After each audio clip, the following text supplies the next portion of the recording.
сдалась? Почему так быстро сдалась?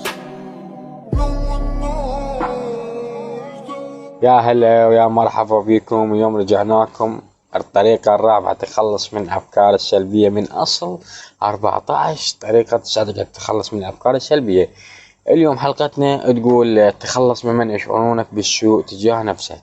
يعني عليك إبعاد السلبيين من حياتك، فيجب ألا تكون محاطا بما يرغبون في رؤيتك تفشل.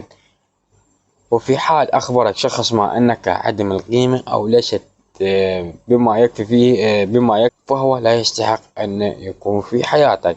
يعني أنا نقصد بالكلام أقعد مع ناس يشجعونك، يتكلمون عن مشروع معين تستفاد من عندهم تكلم، مو تقعد لي في مكان بغيبة وربية وما أعرف إيش قالوا فلان وذاك فلان سوى هيك وذاك فلان حكي هيك. لا، ابتعد عن هاي الأمور فأفضل إلك.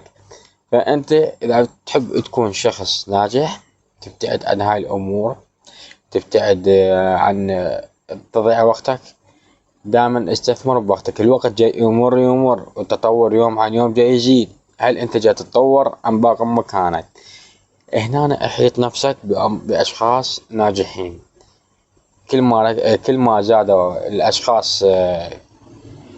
الأشخاص الناجحين أمامك أنت مركز عليهم، وإذا زادوا أشخاص الأغبياء أو الفشل أو المعاناة أو هذول بس يشكون لك فأنت مركز عليهم.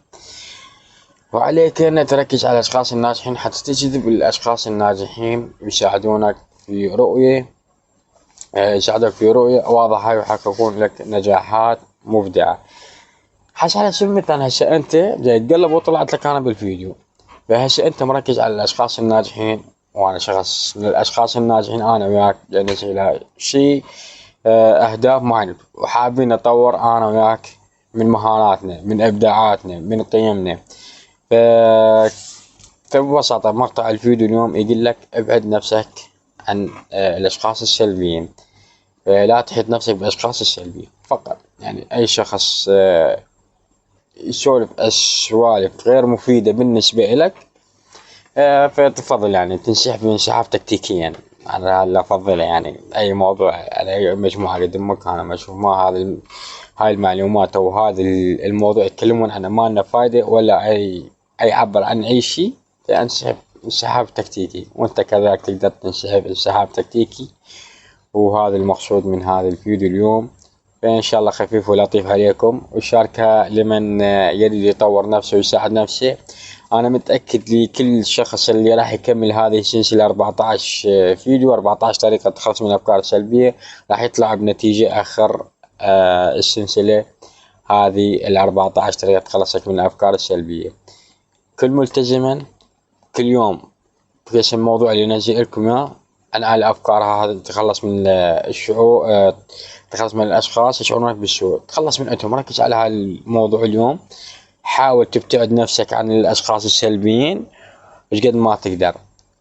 الموضوع باشر وهكذا ابدأ بالموضوع نفسه وركز على هذيش، ركز على أول فيديو ثاني فيديو ثالث فيديو الرابع فيديو.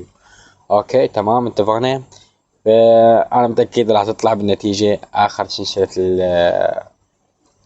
تخلص من الأفكار السلبية. شارك الفيديو لمن تحب أن تشارك له.